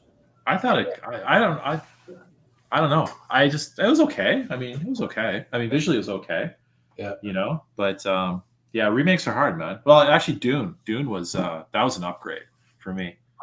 Oh, Dune is up there, man. That's top tier. And I hated the original. Fuck it, did I hate the original? I thought it was the stupidest fucking movie I've ever seen. I hated the whole whispering of the word spice, right? You know what I mean? It just got me. But the remake, man, that is like, the Dune remake is like one of the most beautiful movies I've ever seen. Yeah. Everything about it was just like, from the costumes to like, their body shields to everything about it, man. It was just, I'm so looking forward to Dune 2. And I hope. Did you read the book? I did not. No, I did not. See, the book has this like, it got this like almost off-putting vibe where it almost makes you uncomfortable. And I think the 80s movie touched on that maybe a little more than the modern one. But I would agree with that. That would make sense. Yeah, like, off-putting is the word for it. Like, yeah. The only thing I wish the modern one did is have that kind of freaky vibe, which I don't see. But that's like a small complaint. I think they did a tremendous job. And I think, of course, like, with technology now, it can handle something like Dune a lot better. Yeah, and they did, and they really did. Yeah, but I still hate the original. It's not gonna happen. Not gonna happen. I tried. Yeah, I tried. It's funny, whenever there's a movie I hate, I'll watch it multiple times because I'm like, this can't be that bad, right? Like Thor: Love and Thunder. Fucking it was like watching an abortion on screen, right? Why would you do that to yourself, Adrian? Come on, nobody deserves to be put through that twice. I've watched I think about half a dozen times. Oh, I'm just like, I'm just trying to like convince myself to like it, and my lord, what the fuck were they thinking? I got another one for you folks. King of the Hill or Family Guy? I'm a Family Guy guy. I'm a Family Guy too. King of the Hill just kind of, I don't know, never really got King of the Hill. I love Beavis and Butthead, but never got King of the Hill. Yeah, really? yeah. I love Beavis and Butthead. Absolutely loved it. But Family Guy, the first season was really shitty. I don't know how it was so not funny at all.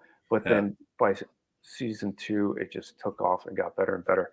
And I haven't watched it in years. I need to check it out again. King of the Hill, I think I've given it a couple tries, but I don't think I've given it enough of a chance. It might be really funny, but I've also seen way more Family Guy than. Yeah, I just never latched on to King of the Hill. It just didn't interest me. I don't know what it was. I just don't. No, couldn't do it. Even to The Simpsons too. I was never a Simpsons guy either. Oh, really? I prefer Family Guy over Simpsons. Okay. Yeah. Okay. Okay.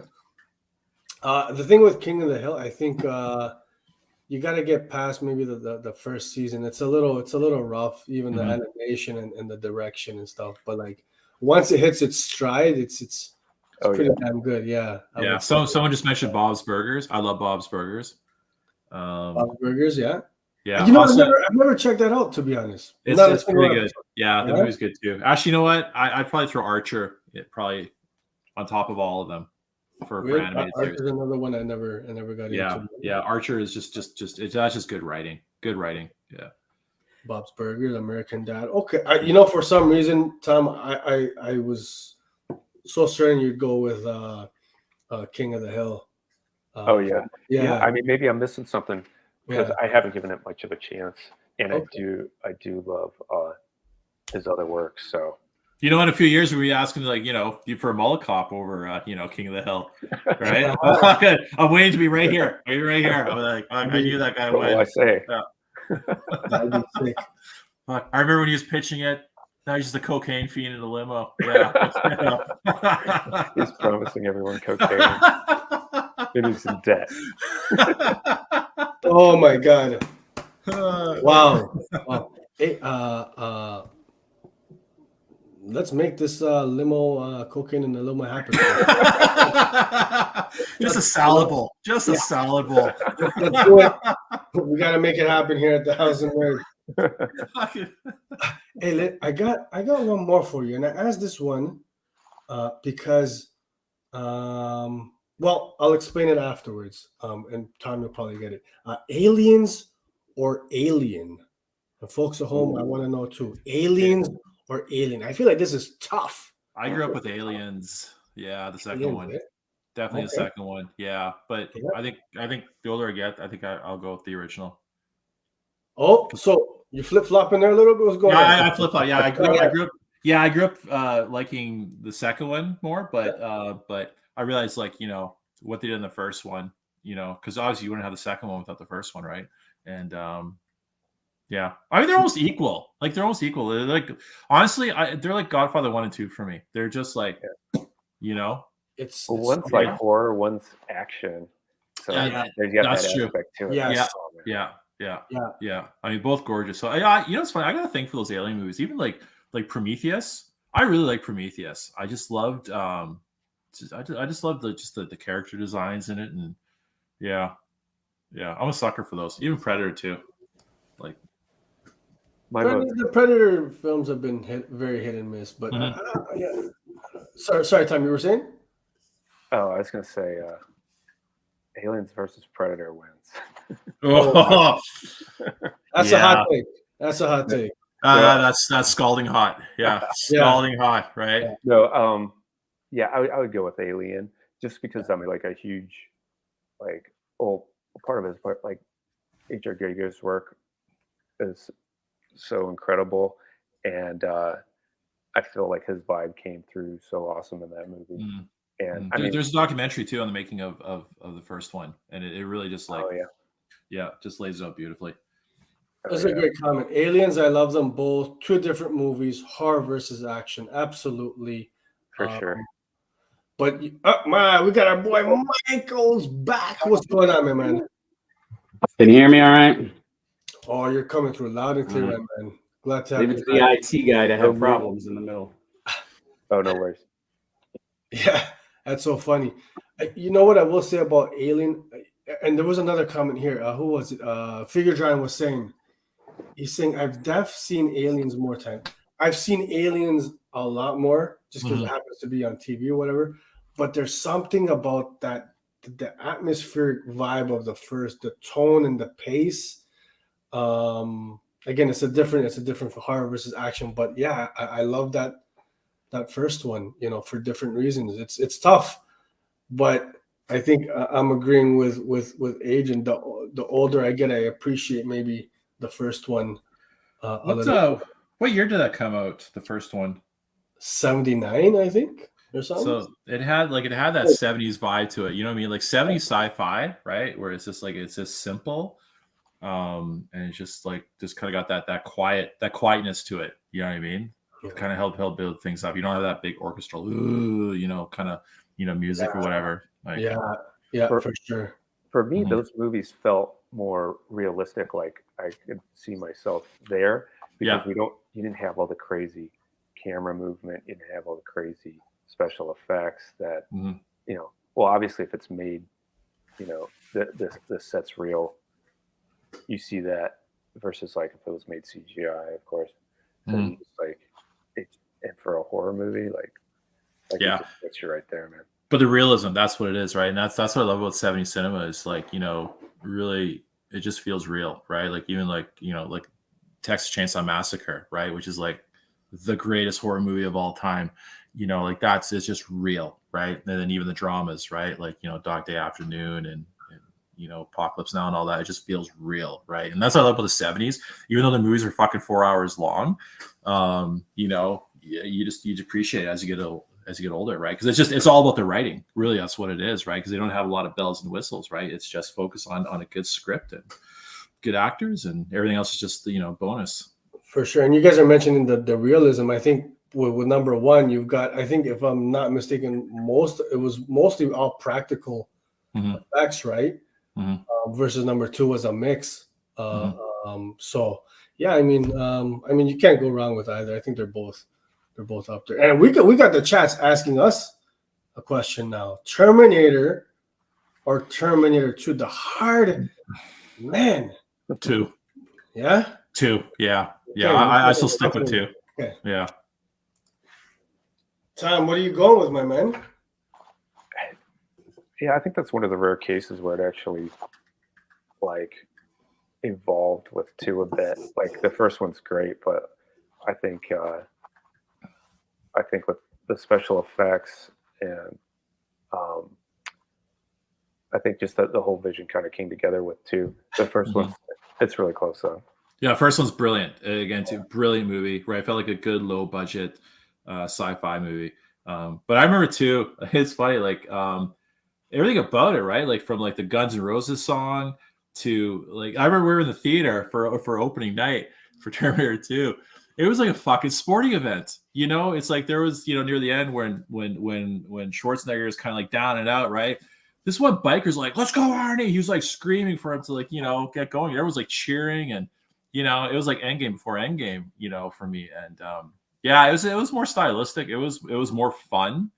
And then to like like having like the new more organic version of a Terminator, and then making like Arnie like the hero as well. And Edward Furlong was like pretty good, for child actor. He wasn't annoying. It was cool. It was all right. Yeah. Linda Hamilton was an absolute badass, right? Like so yeah. She was great in number 2. She was great. So would you guys Linda Hamilton in T2 or Sigourney Weaver in Aliens? Oh, jeez. I know. I guess Sigourney, I guess. I know. Folks, I'm gonna go we're asking the tough questions here, the real questions. It's really, really close. Man, that's I'll probably go Sigourney because like I found like Linda Hamilton, her character was a little almost borderline annoying. She was a little too serious. I think she could have lightened up in a couple. I know the world is ending and it wasn't, things aren't looking up, but fuck, I mean, like, like Krakus, well, I don't want to do this Captain Marvel thing. No, I mean, it's like she had to like just lighten up just a scooch, right? I just needed her to have a little bit more, I guess, humanity in her. She was too rigid, I guess, where Sigourney had like moments of softness, right? Yeah, I mean, but it's like so close. Yeah, more likable. Yeah, but it's so close though. Yeah. I saw this really interesting documentary today about James Cameron, and he came up with the idea of the Terminator because he was on this crazy shoot in Italy. I think they were filming like Piranha 2 or something, like some cheesy ass B movie, and he was so stressed out. Like they like yanked him as director, and he had no money, and he's living in this crappy apartment in Rome, and he had this. So he was like at his lowest, and he had this one night during production, he just had this dream, and it was of the Terminator with like that scene from Terminator 1 where it's missing its lower half, and he like drew it, and it looked like they showed a pencil sketch, and it looked a lot like the actual design, and so that just came to him in a dream, like And Nice. and Nice. He started working on it right away. O.J. Simpson was supposed to play the Terminator originally. Yeah, he was one. They were looking at him. Yeah. Right. Oh, no. Fuck. Yeah. Who Really? knew he'd go full method actor, eh? Oh. They really wanted the part. Yeah. Whoa, that audition tape. Oh man. Sweet Okay. Jesus. Sweet Jesus. Okay. We can edit this Yeah, out, they were right? looking at Mel Gibson and a number of them. Yeah. Oh, Mel Gibson, eh? Oh, that's funny. Yeah. Maybe he would have been the good guy in. Yeah. Not the Terminator, but That would have been too distracting, though. I think Mel in that role, right? You know, you need to have a nobody next to Arnie. Like Schwarzenegger, actually, like even like I don't know if Schwarzenegger was much of a name at that time. Like I guess Conan was Conan before. Yeah, but that's it. Yeah, that was it. And then he had Hercules Goes Bananas or whatever. I think before that, right? And Hercules Goes to New York or whatever. Yeah. So he was like, yeah. I only know that because I saw the documentary today. Yeah, I couldn't imagine anybody else in that role. But man, they really like fucking squeeze that rock though, right? I mean, with all these sequels after that, oof, Yeah, they just couldn't do it. Yeah, after Terminator 2, I haven't really paid much attention. It was just like it was a complete blur. It's like Jurassic Park sequels. They're so unnecessary, right? I've seen the fucking dinosaur. Like I don't know what else you're gonna show me. Make him bigger, okay? Oh yeah. I have to hear like people really talking like, oh, you got to see this sequel if I'm going to even bother. Oh, I just like, yeah, the Jurassic Park, they got worse as they went, right? It's like I'm waiting for them to like start talking now. You know what I mean? Like full of gremlins, right? You know, come on. Hey folks, I think I'm gonna let's do the giveaway for the first book here. I'm gonna give everybody one last opportunity. The first one up is for Mullet Cop. Mullet Cop. If you haven't already, I'll give you about 30 seconds to enter the giveaway for this bad boy, so generously provided by Tom Lintern. And then let me screenshot. I got a nice little wheel generator here going on. Where are we? Here we go. Can you guys see that? Oh my God. What kind of budget are you running on this show? Big budget. big budget. So I think pretty sure I got 1, 2, 3, 4. How many we got in there? Looks like I'm missing a couple. Who am I missing? Oh, I got there we go. I see what I did there. Apologies, 1 second here, folks. Let me give everybody a fair there. Okay, yeah. Okay, that's it. I'm gonna close it off for the first giveaway here. A copy of Mullet Cop License to Skrill, #1, or License to Krill. Why do I keep saying Skrill? I don't know. License to Krill. Apologies. A Skrillex fan or what? I was at a point. I'll admit it. So I'm gonna spin it a couple times here. Let's shuffle it up a couple times. Alrighty, and here we go.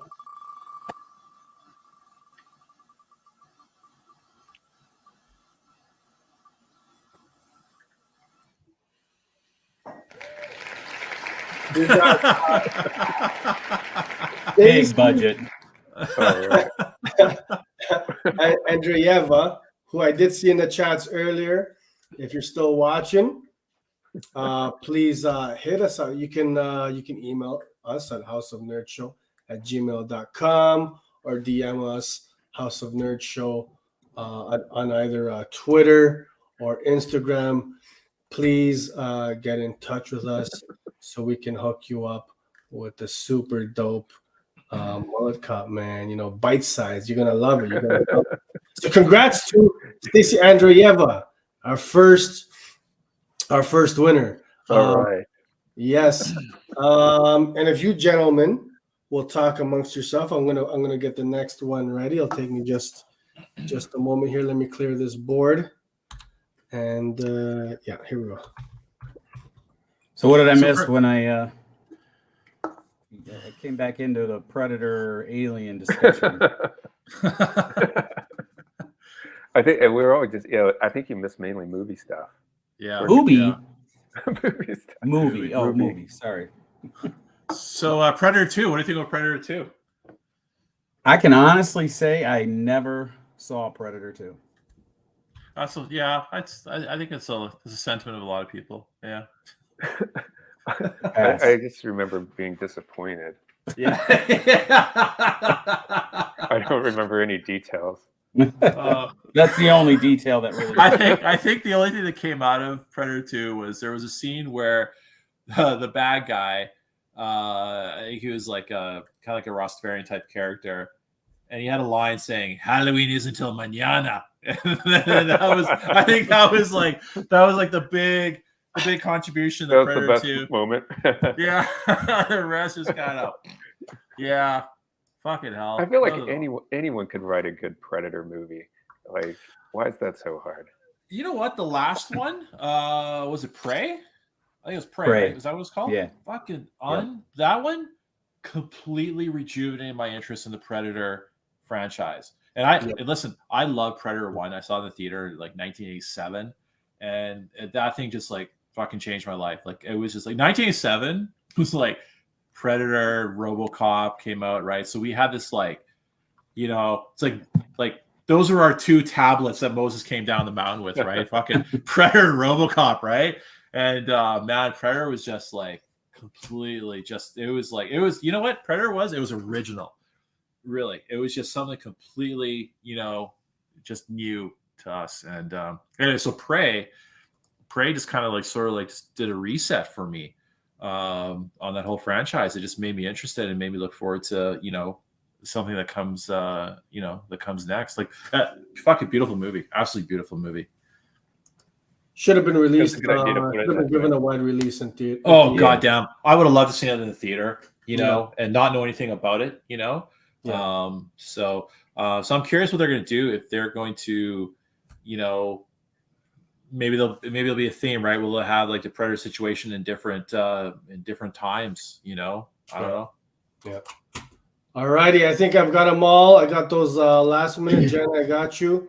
K-pop, I got you. Thank you guys for entering and participating, and thank you to Adrian for offering up this issue number 1. So just so everyone knows, so basically, I'm going to pull a copy from the comps that I get from the fine folk at Scout. When they show up, I don't know, so you're not going to get it tomorrow. So it will show up. I'll talk to Sergio about it when it shows up. I'll sign it. I'll slip in a little sketch from the book, and that's it. So just like, it's coming. All righty. Right. There you have it, folks. Thank you again, Adrian. I'm going to shuffle it a couple times here. A couple shuffles, I saw a comment there. I think it was from Juanito saying he suspected it was rigged. Okay. Yeah, we planned this in advance. Yeah. There we go. Here we go. Here's a spin, folks. Let's see. Who do we got? I'm kind of nervous. And it's Sergio. Oh my God. No. Film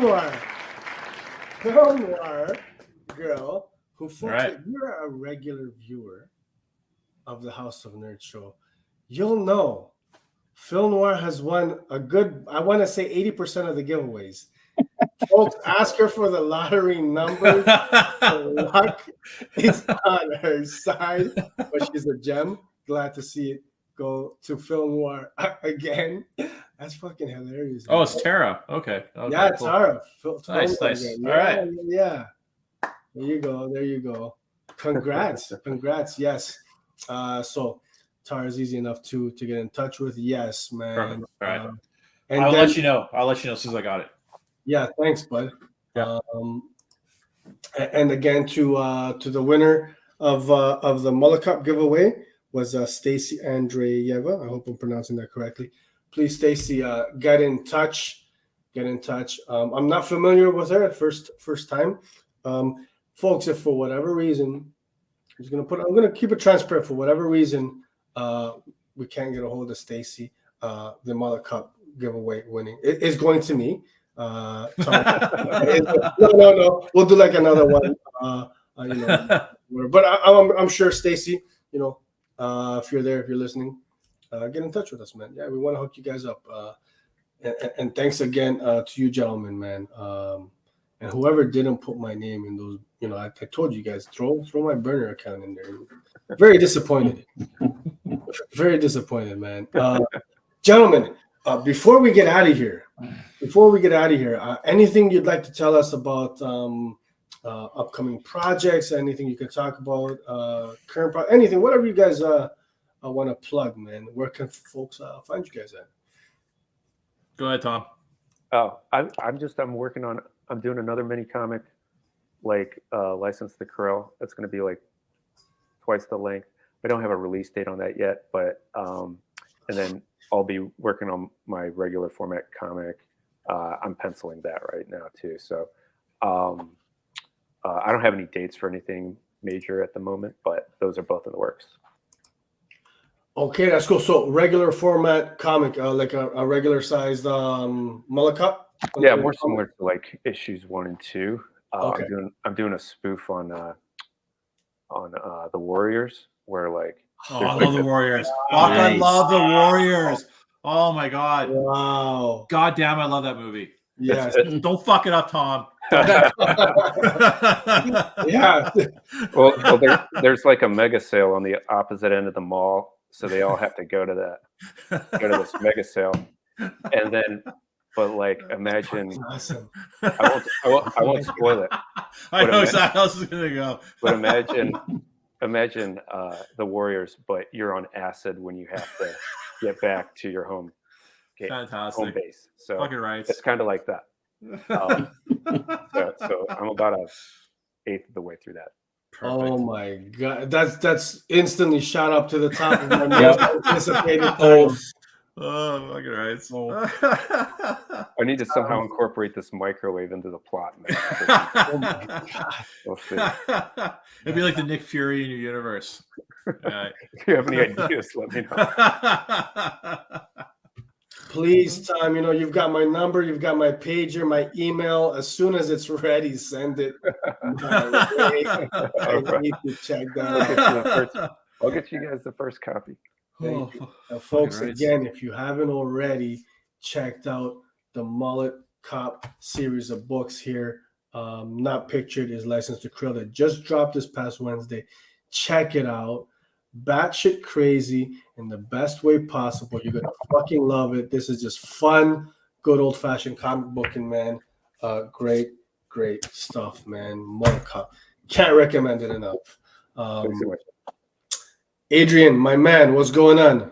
Okay, so basically I'm like a used car salesman now until fucking July, right? I'm trying to like get reviews for TRAKOVI, right? And then trying to get people to read it. I've been giving away preview digital copies, right? If anyone wants to like whatever, they can hit me up. I'll send you the file. So anyway, so now I'm working on so I'm going to do a book with lesser known comics called so I'm going to do a one shot called The Sitter. And so I'm going to be like posting up work in progress basically throughout the year. I think we're shooting for April or May for a Kickstarter for that, and then whatever, go from there. And then also too, I submitted to Scout a TRAKOVI spinoff based on Grad 83. So Grad 83 is he's the kind of the headbanger reporter in the whatever. So basically. Grad is like given the task. He's got to go investigate the whole bus crash, and he ends up kind of hooking up with a couple of guys from rehab, Anton Adamevich and Marco the Patch. And anyway, so they have to locate this guy named Ronnie, and Ronnie runs an illegal karate tournament, like a front yard illegal karate tournament. And so Grad and Anton and all them, basically they get in this whole blood sport arena on a front lawn of a bungalow, and they just got to like fight to the death to kind of get to Ronnie, and then Ronnie can help them solve, the the whole school bus kind of crash. So anyway, so I submitted as a one shot, but I have a feeling I could probably squeeze it out over 5 issues because I'm an asshole that way. So I don't know, we'll see. So I'm waiting. I submitted the script.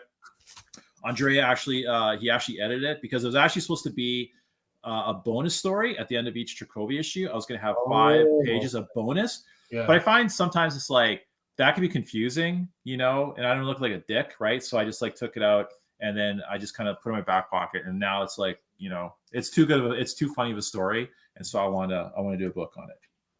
That's it. That's cool. Sounds interesting. Yeah. Awesome. Michael, you know, I've been doing a lot of the talking. Apologies. Did you have anything you wanted to say to Adrien or Tom before we get out of here, my man? No, I mean, Tom, I my first taste of Mullet Cop was this last issue, and I got to say I'm on board. So awesome, thanks, man. And seriously, if you need some ideas, I got lots of Cousin Greg stories. So. Yeah, that's what I was going to ask. But no, it was cool. It was cool to listen to you, find out, you know, how you came up with the ideas. Because like I said, as I'm reading this, I'm like, what is this guy thinking? Yeah, so it was nice to hear that process. Awesome, thanks, man. I appreciate that. And Adrien, I haven't read it yet, but I'm intrigued. So I'm in. Okay. If you want, like I sent Sergio. He's got like the Scouts link to their Dropbox, so it has issues 1 to 5. Okay. So you can hunker down. Yeah. No, that'd be great. I'm way behind on my reading. Oh God, you see my to go to file. Yeah. Fucking hell, man. Yeah, it's ridiculous. Jesus. Yeah. So I was a little at first when Sergio was like, "Hey, you know, I want you to come on board and do this with us tonight," and I wanted to say yes right away, but I'm like, I gotta check the calendar. And I'm like, shit, I haven't read anything in 2 months because I've been going through this whole move process. So I'm looking forward to next week getting moved and sitting down and getting settled in and doing some reading. So I'd love to. I'm totally interested. It was cool sitting down and talking to you guys. Yeah, read it and then just shoot me a line. I'm curious what you think, right? So yeah, I will for sure. Yeah. For sure. Cool. So yeah, I'll send that. I'm cool to send that to Mike. Oh God, dude, fucking send it to everybody. I don't give a shit. Just get it out, man. Just yeah. Cousin Greg, I got Cousin you. Greg. Get it to And you know what? I had just a quick little something. I forgot. You know, we had one of the scenes in License to Krill, featuring a shrimp man. Yeah. And our buddy Fred is, you know, who the fuck is that? And I wanted to give you the opportunity, Tom, to explain who Shrimp Man is. Well, in case you're not familiar with the overall story, you know, it all takes place in this giant mall, and Fred's he's an undercover mall cop. So in this mall, there's one character. He's got like the successful seafood restaurant in one of the food courts, but he gets real greedy, and he wants to make his shrimp juicier. So he starts fucking with their DNA, and he ends up having a lab accident, and he turns into a giant shrimp. And Fred has to take him out. They send him on a mission with a SWAT team, and that's pretty much it. It's not a real long story, but well, see what I was gonna do. Fun to make. I was gonna interrupt you, a la Fred, and tell you we don't care about your life story, Shrimp Man, and then hit you with this gem. I'm here to tell you right now, we don't care. Let me tell you. We don't care. I fucked it up, folks. I'm tired. I've had one. So, you know, it is what it is. Guys, man, I had a fucking blast with you guys. Michael, thank you so much for coming through. Thank you. I gotta bring you on more often, my man. Yeah. Nights are always better for me, but you know. That's dope. Yeah, man. Good to know. And seriously, guys, you know, been wanting to have both of you guys on the show for some time now. So glad we got to do this together. And you know, it goes without saying, you're both welcome back in the house anytime you guys want to just shoot the shit about nerd stuff, man. You know? Thank you. Yeah. Thanks so much, man. And Yeah, it was great congrats on- talking with you. Great meeting you all.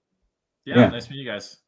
Yeah, and a shout out to the community for hanging out with us for the past 2 hours. You guys make it a blast, man. You guys are hilarious. Every single one of you all who came through, whether it was for 30 seconds or 30 minutes.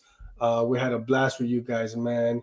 This has been another episode of the House of Nerd Show. It's about that time. Where's my outro? Where's my outro? There we go. There we go, folks. All right.